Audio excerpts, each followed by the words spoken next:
সংস্কৃতি একটা শব্দ, সংস্কৃতি, এটা আমার দীর্ঘদিন পর্যন্ত বুঝে আসে না।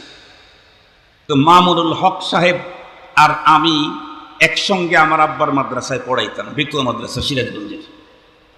ওখানে মামুনুল হক সাহেব 5-6 বছর পড়াইছে, আমি ওখানে পড়াইতাম। আমি মামুন সাহেবের 1 বছরের সিনিয়র। তো সংস্কৃতির তর্জমা আমি বুঝি না। অনেক লোককে জিজ্ঞাসা করছি, যা বলে ব্যাখ্যা বলে ওটা দিয়ে আমার ইনসেরা হয় না। তো একদিন মামুন ভাইকে জিজ্ঞেস করলাম, মামুন ভাইকে বলল, মামুন ভাই সংস্কৃতির কি তর্জমা গো? উনি আমাকে বলে তাহজিব তামাদ্দুন। উনি এমন এক শব্দ ব্যবহার করছে, এই এক শব্দের কারণে আমি এমন বুঝেছি যে আমার মতো সংস্কৃতি বোঝা এখন কম আছে মানুষের।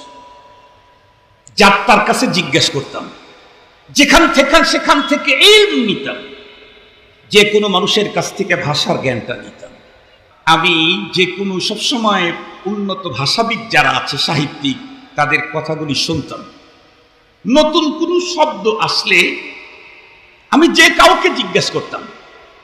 এমনকি জীবনের প্রথম যে মাদ্রাসা আমি পড়াই, ওই মাদ্রাসার একজন বাংলা টিচার ছিল। উনি এডওয়ার্ড কলেজ থেকে,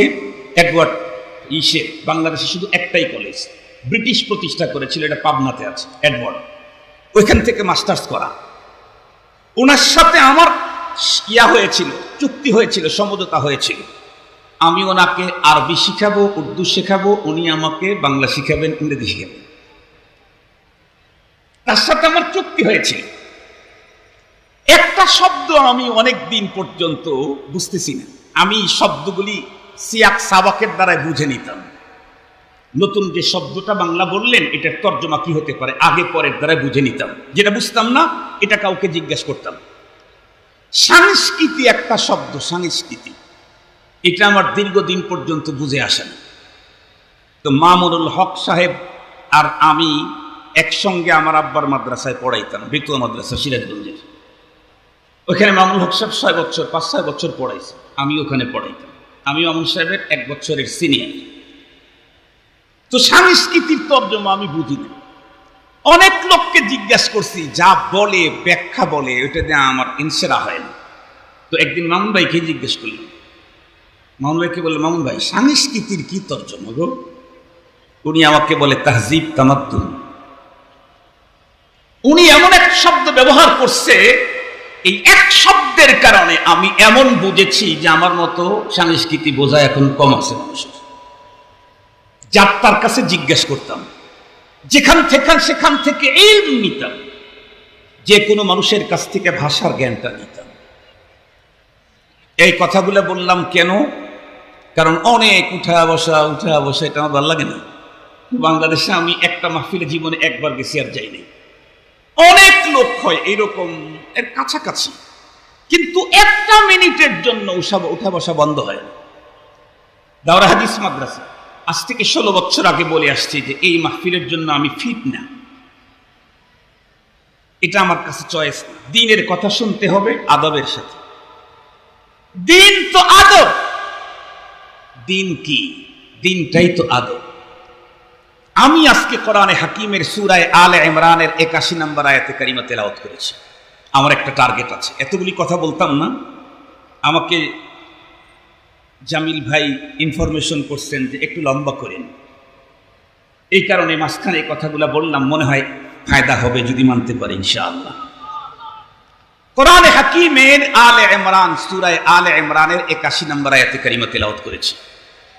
এই আয়াতে কারিমাতে রব্বুল আলামিন রূহের জগতে আত্মাদেরকে নিয়ে যে কনফারেন্স, যে সমাবেশ করেছিলেন, সেই সমাবেশের বর্ণনা দিয়েছিলেন। আমরা প্রত্যেকেই জানি আল্লাহ পাক রূহের জগতে আত্মাদেরকে নিয়ে কনফারেন্স করেছিলেন 2টা, একটা জেনারেল কনফারেন্স আর একটা স্পেশাল কনফারেন্স।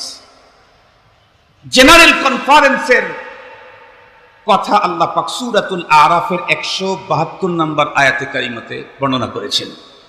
ওই যে সকলের জানা কথা, আলাস্তু বিরব্বিকুম ক্বালু বালা শাহিদনা। ওই কনফারেন্সের বিষয়বস্তু ছিল রুবুবিয়্যাতে বারি তাআলা। আল্লাহ যে রব, এই কথার স্বীকৃতি সমস্ত মানবাত্মার কাছ থেকে আদায় করে নেয়া। পরবর্তীতে রব আর একটা কনফারেন্স করেছেন, স্পেশাল কনফারেন্স।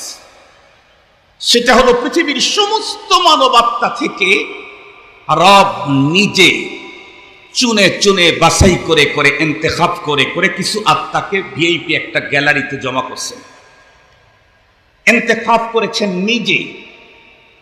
সেখানে কাদের আত্মা ছিল?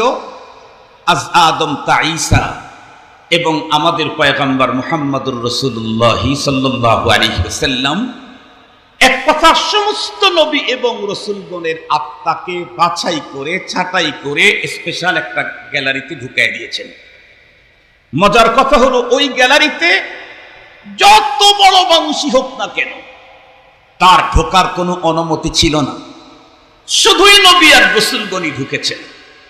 হাত্তাকে বিশ্ব নবীজির রফিকুল গার যিনি, বিশ্ব নবীজির রফিকুল গার যিনি তাম পৃথিবীর সমস্ত উম্মতের মধ্যে এত বড় মর্যাদার অধিকারী, নবীদের ভিতরে মুহাম্মদুর রাসূলুল্লাহ যেমন মর্যাদার অধিকারী, নবীদের ভিতরে আমাদের পয়গম্বরের মর্যাদা যেমন উঁচা, সমস্ত উম্মতের ভিতরে সিদ্দিক আকবরের মর্যাদা সেম উম্মতের ভিতরে ওই রকমের উঁচা। যিনি রাসূল করিম সাল্লাল্লাহু আলাইহি ওয়াসাল্লামকে এমন একটা মুহূর্তে সাহবত দিয়েছেন, পেয়েছেন, যেটা অন্য কোনো সাহাবীর সাআদত হয় নাই। এটার অবশ্য কারণও ছিল। আমাদের প্রত্যেকের জানা আছে, রাসূল করিম সাল্লাল্লাহু আলাইহি ওয়াসাল্লাম একদিন সাহাবায়ে কেরামদের সামনে বলতেছিলেন, হুব্বিবা ইলাইয়া মিন দুনিয়াকুম সালাস, এই পৃথিবীর তিনটা জিনিস আমার কাছে বড় প্রিয়। জিজ্ঞাসা করা হলো কি কি নবীজি? নবীজি উত্তর করলেন, আত-তিব ওয়ান নিসা ওয়া জুইলাত কুররাতু আইনি ফিস সালাহ। ওনার তিন চয়েস বর্ণনা করা শেষ হতেই ফাকামা আবু বকর সিদ্দিক আকবর সঙ্গে সঙ্গে দাঁড়িয়ে গেলেন। ওয়া ক্বালা হুব্বিবা ইলাইয়া মিন দুনিয়ায়া সালাস, এই পৃথিবীর আমারও তিনটা জিনিস খুব চয়েস, ফার্স্ট চয়েস। কি কি? আন-নাজরু ইলা ওয়াজহিক ওয়া ইনফাকু মালি আলা আমরিক ওয়া বিনতি ফি বাইতিক। জিনিস তিনটা বলেছেন, কিন্তু তিনটার মূলে একটা, আন-নাজরু ইলা ওয়াজহিক ওয়া ইনফাকু মালি আলা আমরিক ওয়া বিনতি ফি বাইতিক। আমি এটার বিশ্লেষণ আজকে বলবো না। নবীজির বিশ্বসেরা তিন চয়েসের প্রথমটাই হলো সিদ্দিক আকবরের নবীজির চেহারার দিকে চেয়ে চেয়ে দেখা। এটা খুব মজা। সিদ্দিক আকবরের অন্তরের এ আবেগ রব্বে কারীম বুঝে ফেলেছেন, মানে 100 আল্লাহ পাক এটার কদর দিয়ে দিলেন। আবু বকর, আমার হাবিবকে দেখতে তোমার এত চয়েস, ঠিক আছে যাও, তোমার এত তৃপ্তি এত মজা আমার হাবিবকে দেখতে, কিন্তু তুমি কখনো একবার বসে তৃপ্তি নিতে পারো না। সাহাবী আছে, অমুক আসে তমুক আসে, এখানে যেতে হয় সেখানে যেতে হয়। তুমি যেহেতু আমার রাসূলের জন্য এমন পাগল, তোমার এই আবেগ পূরণের জন্য 3 রাত তোমার জন্য রিজার্ভ দিয়ে দিলাম। সুবহানাল্লাহ বলবেন কি একটু? কয় রাত রিজার্ভ দিলেন? কথা বলেন, কয় রাত? 3 রাত। সেই 3 রাত কোথায়? একটু জোরে বলেন। হিজরতের পথে গর্তের ভিতরে। সানি ইসনাইন ইদহুমা ফিল গাস। আবু বকর, তুমি না আমার রাসূলের দিকে চেয়ে বড় মজা পাও, এজন্য সানি ইসনাইন, সেখানে সালেস কেউ থাকবে না, শুধু তুমি আর তোমার প্রিয়তম। কত মজায় তার দিকে তাকায় তাকায় মজা নিতে পারো, তোমার জন্য রিজার্ভ করলাম। ফারুক আজম যাবে না, ওসমান আলী যাবে না, আয়েশা সিদ্দিকা যাবেন না, পয়গম্বরের কোন স্ত্রী সেখানে ডিস্টার্ব করবেন না, কোন সাহাবী যাবে না, পয়গম্বরের কলিজার টুকরা ফাতেমাও যাবে না। কত মজা নিতে ইচ্ছে করেন, 3 রাত আপনাকে রিজার্ভ দিয়ে দিলাম। মুহতারাম হাজিরিন, সেই সিদ্দিক আকবর যিনি রফিকুল গার, যিনি এখনো পয়গম্বরের পাশে, ময়দানে মাহশরে যার কাঁধের উপরে হাত থেকে পয়গম্বর উঠবেন, সেই সিদ্দিকে আকবর ওই গ্যালারিতে ঢোকার সুযোগ নেই। কেন?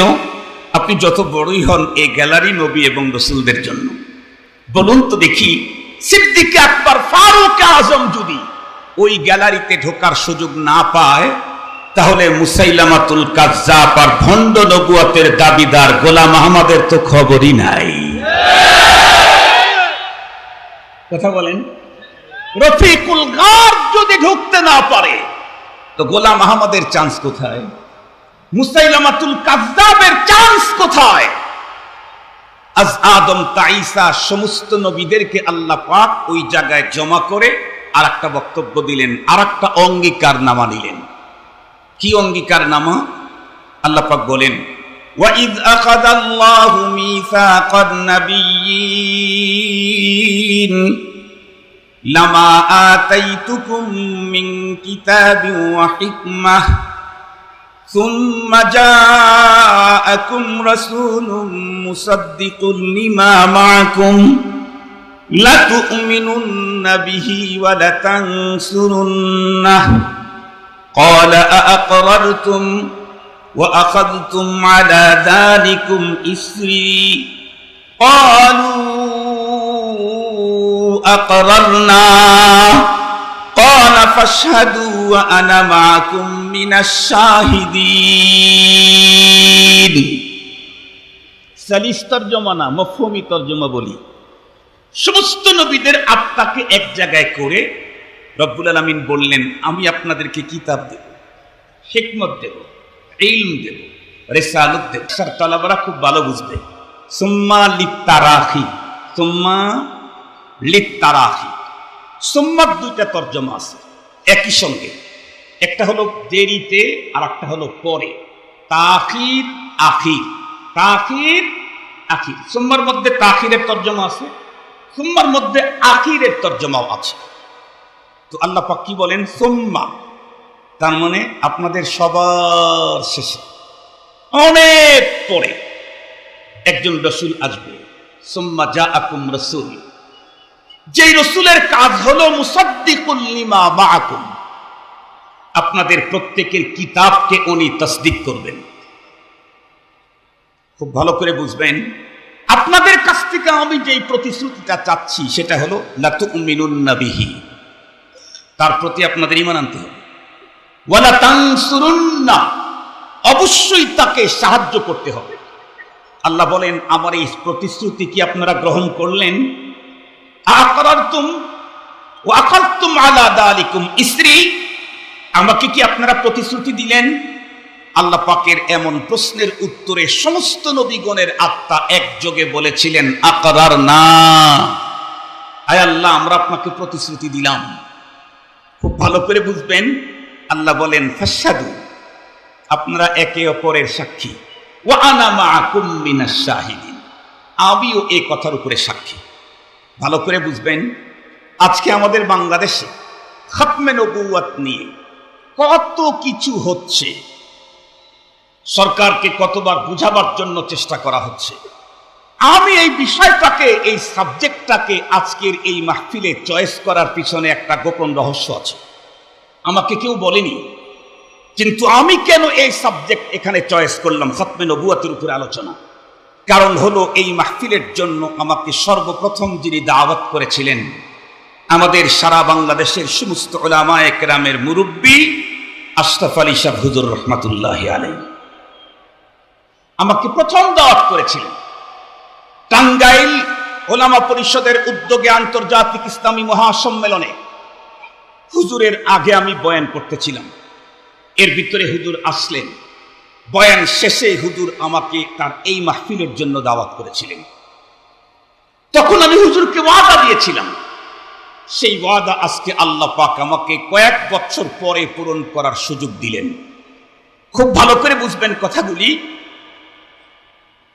আমার মনে পড়ে, বিগত সময়ের কোন এক মন্ত্রণালয়ের মন্ত্রী হুজুরের কাছে বারবার যেতেন।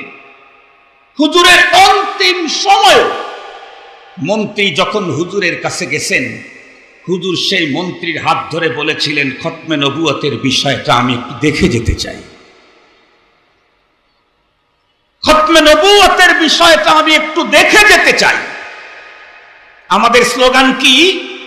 কাফের কাফের কাদিয়ানি কাফের। কথা বলেন, আমাদের স্লোগান কি?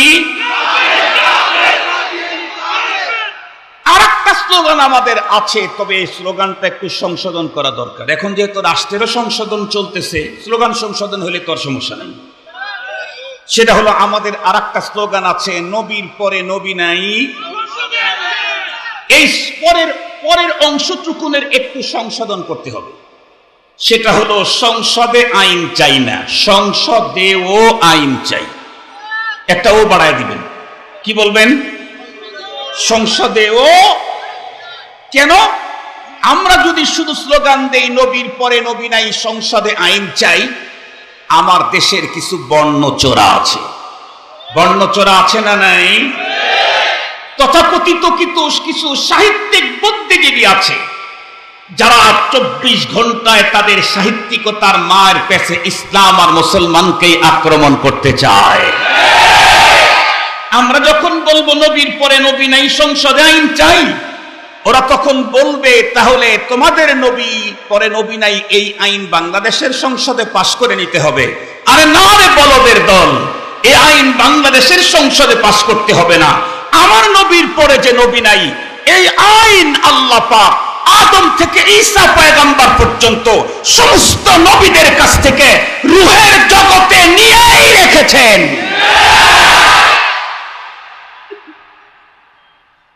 আমার নবীর পরে যার কোনো নবী নাই, এ আইন তো রূহের জগতে রব নবীদের কাছে পাশ করে দিয়েছেন, তাদের কাছ থেকে অঙ্গীকার নামা নিয়েছেন। আল্লাহ কি বললেন? ইদ আখাযাল্লাহু মিসাকান নাবিয়্যিন লামা আতাইতুকুম মিন কিতাবিন ওয়া হিকমা সুম্মা জাআকুম রাসূল। সুম্মা তাখির আর আখির, সবার পরে আসবেন, সবার শেষে আসবেন।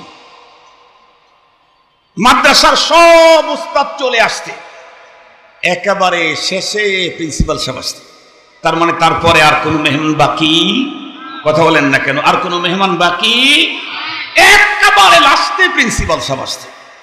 সমস্ত নবীগণ আসতেন, সুম্মা সবার পরে আমার পয়গম্বর। আমার পয়গম্বর যে খাতামুল আম্বিয়া, এ কথার স্বীকৃতি উম্মতের কাছ থেকে রূহের জগতে আদায় করেন নাই। রব এ কথার স্বীকৃতি উম্মতের নবীদের কাছ থেকেই নিয়ে রেখেছেন।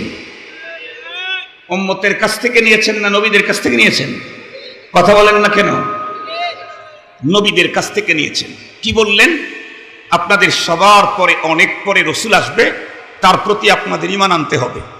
নবীগণ বললেন, আমরা প্রতিশ্রুতি দিয়ে দিলাম। এখন মজার কথা হলো যে আমার নবী যে খাতামুল আম্বিয়া, নবীর পরে নবী নাই, এ আইন তো আল্লাহ পাক রূহের জগতে পাশ করায়া দিয়েছেন। এরপরে বাংলাদেশে কেন পাশ চাই? এটার ব্যাখ্যা খতমে নবুয়তের অনুষ্ঠানে উলামায়ে কেরাম নানাভাবে উম্মতকে বুঝিয়েছেন। আমি সহজে একটা কথা বুঝাইতে চাই, সেটি হলো, এদেশের 90+ যেহেতু মুসলমান, সুতরাং এদেশের মুসলমানদের অ্যাসেম্বলিতেও এই আইনটা হইলে ওই গোমরাহ গ্রুপটা মুসলমানদের ভিতরে ভয়ঙ্কর গোমরাহির এই জার আর ছড়াইতে পারবে না। এই আইন হলো জান যাতে না ছড়ায়। এজন্য খতমে নবুয়তকে সাব্যস্ত করার জন্য আইন তোমার করতে হবে না, ওটা রব আগেই করে রেখেছেন। নবীদের কাছ থেকে ওয়াদাও নিয়ে রাখছেন, প্রতিশ্রুতি নিয়ে রেখেছেন। এখন একটা মজার কথা হলো, আপনারা একটু ভালো করে চিন্তা করে দেখেন তো, আল্লাহ কি বললেন? যে আপনাদের সবার পরে অনেক দেরিতে রসুল আসবে, তার প্রতি ঈমান আনতে হবে, তাকে সাহায্য করতে হবে। এখন আপনারা বলেন, আমি আব্দুল বাসেত খান, সিরাজগঞ্জে বাড়ি। আজকের এই বিশাল সমাবেশে 2জন ছেলেকে আপনারা দায়িত্ব দিয়েছেন, সিরাজগঞ্জি হুজুর যখন আসবে তোমরা তাকে সম্মানের সাথে স্টেজ পর্যন্ত নিয়ে আসবা, তাকে সহযোগিতা করবা, তাকে চাটা খাওয়াইবা। খুব ভালো করে বুঝবেন। কিন্তু আমি আসছি হলো মাগরিবের সালাতের টাইমে, আর যারে জিম্মাদারি দিয়েছেন উনি জোহরের টাইমে চলে গেছেন। তাহলে উনি এই জিম্মাদারি কতটুকুন পালন করতে পারবেন? আমার কথা বুঝিব, আপনারা বুঝেন নাই? বুঝেছেন? তাহলে একটু ভাবসাব দেখাইয়েন যে বুঝছি। এই জোহরের টাইমে যদি উনি চলে যান, তো আমাকে যে জিম্মাদারি তার জন্য দেওয়া, তাকে দেওয়া হলো, সে এই জিম্মাদারি পালনের কোনো সুযোগ। আল্লাহ নিজেই বলেন সুম্মা, আপনাদের শেষ যে আসবে তারও অনেক পরে। কারণ আশহাদু আল্লা ইলাহা ইল্লাল্লাহ, সমস্ত নবীগণ বললেন আশহাদু আল্লা ইলাহা ইল্লাল্লাহ।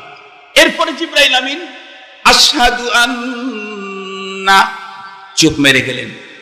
রব জিজ্ঞেস করেন আন্না বলার পরে চুপ করলা কেন? ইয়া রব, বুঝতে পারতেছি না কেন। এখানে আদম সফিউল্লাহ আছেন, এখানে ঈসা রূহুল্লাহ আছেন, ইব্রাহিম খলিলুল্লাহ আছেন, মুসা কালিমুল্লাহ আছেন, মুহাম্মদুর রাসূলুল্লাহ আছেন। আশহাদু আন্নার পরে আমি এখন কোনটা বলবো? রব জানায় দিলেন যেখানে মুহাম্মদুর রাসূলুল্লাহ থাকে সেখানে অন্য কোনটা বলার কোনো সুযোগ থাকে না। জিবরাইল আমিন এখন বলেন আশহাদু আন্না মুহাম্মাদার রাসূলুল্লাহ। সমস্ত নবীগণ জিবরাইল আমিনের কণ্ঠের সাথে কণ্ঠ মিলাইয়া উনিও বললেন আশহাদু আন্না মুহাম্মাদার রাসূলুল্লাহ। ওই যে রূহের জগতে আমার নবীর প্রতি ঈমান আনার ওয়াদা নিয়েছিলেন, সেই ওয়াদা পূরণ করার জন্য বাইতুল মুকাদ্দাসে আল্লাহ সকল নবীদেরকে পাঠাইয়া দিলেন। মুসলমান ভাইরা রে, আমার কথা ভালো করে বুঝবেন। রূহের জগতে রব্বুল আলামিন সমস্ত নবীদের কাছ থেকে ওয়াদা নিয়েছিলেন লা তুমিনুন্না বিহি ওয়া লা তানসুরুন্নাহ। قال أأقررتم وأخذتم على ذلكم إسري قالوا أقررنا। আজকে সমস্ত পয়গম্বরগণকে বাইতুল মুকাদ্দাসে পাঠায়া দিলেন। জিবরাইল আমিনকে দিয়ে আযানের পদ্ধতি রব্বে কারীম আবিষ্কার করলেন। জিবরাইল আমিনের আযানে সমস্ত পয়গম্বরগণ উত্তর দিতে গিয়ে পয়গম্বরের প্রতি ঈমানের স্বীকৃতি হয়ে গেল। এখন নামাজকে বন্ধুরা আমার ইমামতি করবে জানা কথা। আল্লাহ পাক জানায় দিলেন ইমামতি ইমামুল আম্বিয়া মুসাদ্দিকুল আম্বিয়া ইমামতি করবেন। মুসাদ্দিকুল আম্বিয়া ইমামতি করবেন। মুসাদ্দিকুল আম্বিয়াকে এই আয়াতে কারিমাতেই তো আল্লাহ পাক বলেছেন সুম্মা জাআকুম রাসূলুম মুসাদ্দিকুন লিমা মাআকুম। এরপরে তোমাদের শেষে একজন নবী আসবেন যিনি তোমাদের প্রত্যেকের নবুয়াতার শরীয়তকে তাসদিক করবেন। এ কারণে আমার পয়গম্বর শুধুমাত্র কেবলমাত্র নবীউল আম্বিয়া নন, আমার পয়গম্বর কেবলমাত্র শুধুমাত্র ইমামুল আম্বিয়াই নন। আমার পয়গম্বর যেমন নবীউল আম্বিয়া, আমার পয়গম্বর যেমন ইমামুল আম্বিয়া, আমার পয়গম্বর তেমনি মুসাদ্দিকুল আম্বিয়া। আল্লাহু আকবার বলেন। মুসাদ্দিকুল আম্বিয়া কোরআনে হাকিমের মধ্যেও এসেছে, আরো জায়গাতে এসেছে। বিশ্ব নবীজি বন্ধুরা আমার নামাজ আদায় করলেন, তার ইমামতিতে নামাজ হলো। খুব গভীরভাবে কথাগুলি বুঝবেন। আল্লাহ শুকুর, আমাদের বাংলাদেশে অনেক মুসলমানদের ঘরে বাড়িতে ব্যবসা প্রতিষ্ঠানের ভিতরে খানায় কাবার ছবি বরকতের জন্য আমরা দেখতে পাই। বিশ্বনবীজির রওজায়ে আতহারের সবুজ গম্বুজের ছবিটাও আমরা দেখতে পাই। কিন্তু আমাদের দেশের মুসলমানদের ঘরের ভিতরে বাইতুল মুকাদ্দাসের ছবি আমরা তেমন একটা পাই না। আজকে থেকে নতুন বার্তা নিয়ে আপনাদেরকে যেতে হবে, মনে রাখতে হবে বাইতুল্লাহ যেমন আমার, মসজিদ নববী যেমন আমার, বাইতুল মুকাদ্দাসও আমার। বাইতুল মুকাদ্দাসের একটা ফজিলত তো একটু বেশি। পৃথিবীর একটা মাত্র মসজিদ এমন আছে যেই মসজিদের সমস্ত পয়গম্বরগণ একসঙ্গে জামাতে নামাজ আদায় করেছেন, সেই মসজিদটাই হলো বাইতুল মুকাদ্দাস। সঙ্গত কারণে খানায়ে কাবার উপরে যদি কোনো শকুন তাকাইতে থাকে তার চক্ষু যেমন আমরা থাকতে দেব না, মসজিদে নববীর উপরে কেউ যদি বন্ধুরা আমার বাঁকা চোখে তাকায় তার চোখ যেমন আমরা উপরে ফেলে দেব। প্রয়োজন হলে বাইতুল মুকাদ্দাসকে মুক্ত করার জন্য টোটাল লাইফ আর পুরা ফ্যামিলি আল্লাহর রাস্তায় জীবন দিয়ে দিতে হবে। বাইতুল মুকাদ্দাস আমার, কাবা যেমন আমার, মসজিদে নববী যেমন আমার, বাইতুল মুকাদ্দাস আমার। আজকের ইহুদিবাদ কি স্পষ্ট ভাষায় বলতে চাই, যদি মনে করো গাজার কোটি কয়েক মুসলমান বাইতুল মুকাদ্দাসকে মুক্ত করতে চায়, তাহলে তুমি ভয়ঙ্কর দুঃস্বপ্ন দেখো। তাম পৃথিবীর 200 কোটি মুসলমান আল্লাহর ঘরের জন্য জীবন নজরানা দিতে প্রস্তুত। মুহতারাম হাজিরিন,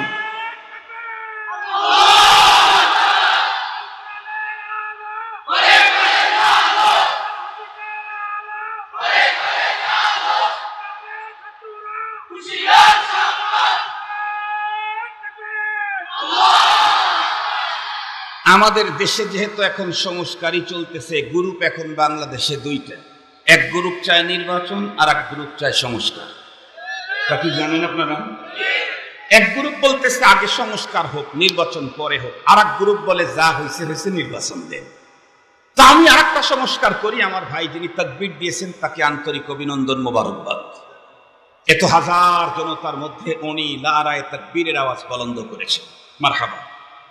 তবে ওনার তাকবীরটা একটু সংস্কার করতে হবে। আপনাদেরটা আর কি, ওনারটা ঠিক আছে, ওনারটা একটু সংস্কার করতে হবে, আপনাদেরটা সংস্কার করতে হবে। নারায়ে তাকবীর ঠিক আছে, লিল্লাহ তাকবীর ঠিক আছে, আল্লাহু আকবার ঠিক আছে। পরে কি? কোরআন, আল কোরআনের আলো, এটাও ঠিক আছে। আল হাদিসের আলো, এটা একটু সংস্কার করে কোরআন সুন্নাহর আলো একবারে বললে ভালো হয়। আর যদি পৃথক করে বলতে চান তাহলে আল কোরআনের আলো, আস সুন্নাহর আলো, এটা বলতে হবে। কেন?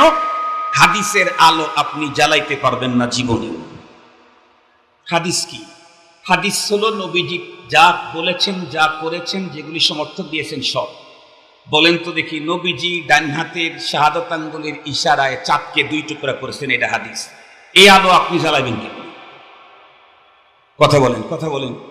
আপনি ইশারা করে জ্বালাইতে ভাগ করতে পারবেন না। পয়গম্বরের যে হাদিসগুলি আছে এগুলি 3 প্রকার। কিছু হাদিস এমন আছে যেগুলি করার যোগ্যতাই আমাদের নাই, যেমন এখন যেটা বললাম, এই যোগ্যতাই আমাদের নেই। আর এক প্রকারের হাদিস আছে যেগুলি করার যোগ্যতা আছে, পারমিশন নাই। যেমন নবীজি একসঙ্গে বিয়ে করেছেন সর্বোচ্চ 9টা, আপনি কয়টা করতে পারবেন? আরে জোরে বলেন। 4টা, তাই আসতে বলতেছে কেন? যদি বাড়িতে শোনে তাইলে আজকেই বের করে দিবে। ঠিক আছে, 4টা বলার মতো লোক এখানে নাই। যে বলছে জানি না, বিবাহিত না অবিবাহিত, আল্লাহ ভালো জানে। তো আমি কিন্তু ইচ্ছা করলে 30টা করতে পারবো, এই ক্ষমতা আমার আছে, কিন্তু পারমিশন, কথা বলেন, পারমিশন। নবী একসঙ্গে এতগুলি বিয়ে করেছেন, এটা হাদিস। এই হাদিস মানার কোনো পারমিশন নেই। আর একটা আছে যেগুলি আমি মানতে পারবো, আমাকে মানতে হবে, এগুলাকে সুন্নাহ বলা হয়। এগুলা কি বলা হয়? এই জন্য এখন থেকে আমাদের স্লোগান হবে কোরআন সুন্নাহর আলো। 100% রাইট হয়ে যাবে ইনশাআল্লাহ। রাজি আছি ইনশাআল্লাহ? আপনারা বলছেন ঘরে ঘরে জ্বালো, অথবা বলবেন সংসদে জ্বালো। আমি এর সাথে একমত না। কেন? আপনি যদি ঘরে জ্বালান তাহলে সংসদে কোরআন বিরোধী আইন হতেই থাকবে। কথা বলেন না কেন? বিগত সময়ে যারা সংসদে কোরআন সুন্নাহ বিরোধী আইন করবে না বলে ওয়াদা করেও যারা করেছে, তারা কিন্তু ঘরে ঠিকই ইসলামের আলো, কোরআনের আলো জ্বালায়, নামাজ ঠিকই পড়ে, রোজা ঠিকই রাখে। কথা বলেন না কেন? কিন্তু সংসদে গিয়ে কোরআনের বিরুদ্ধে আইন করে, তাহলে বোঝা গেল ঘরে জ্বালাইলেও কাজ হবে না। তো সংসদে জ্বালায় দেই, সংসদে জ্বালাইলেও পুরা কাজ হবে না। কেন? সংসদে যদি কালকে আইন করেন, একজন লোক যদি নামাজের টাইমে মসজিদের বাইরে থাকো 3 বছরের সশ্রম কারাদণ্ড, দেখবেন মসজিদের লোকের জায়গার অভাব, মানে জায়গা হবে না, কিন্তু ওযু ছাড়া মুসল্লি হবে বেশি। কারণ 3 বছরের ইসের থেকে তো আগে বাঁচতে হবে আমাকে, শরীয়ত পরে আগে নগদটা বাঁচে। একটা জায়গায় যদি জ্বালাইতে পারেন তাহলে সংসদও ঠিক হবে, ঘরও ঠিক হবে, বাজার ঠিক হবে, দেশ ঠিক হবে, বিদেশ ঠিক হবে, আন্ডারগ্রাউন্ড ঠিক হবে, আকাশের মহাকাশেও ঠিক থাকবে। সেটা হলো অন্তরে যদি জ্বালানো যায়। তাছাড়া কোরআন শরীফ খুলে দেখেন, আল্লাহ তার রাসূলকে বলেছেন, ওগো হাবিব আমার, আমি এ কোরআন আলা কালবিকা, আপনার অন্তরের উপরে এটা দিলাম। কোথায় আল্লাহ জ্বালাইলেন? কোথায় কোথায় জ্বালাইছেন? আল্লাহ তার হাবিবের অন্তরে কোরআনের আলো জ্বালাইলেন। আপনারা নিয়ে সংসদে জ্বালাইতে চান কেন? ফিহি নজরুন ডাল মে কুছ কালা হয়। এজন্য আল্লাহ যেখানে জ্বালাইতে চাইছে সেই জায়গায় জ্বালাইলে কাজ হবে। এখন একটা স্লোগান দেন,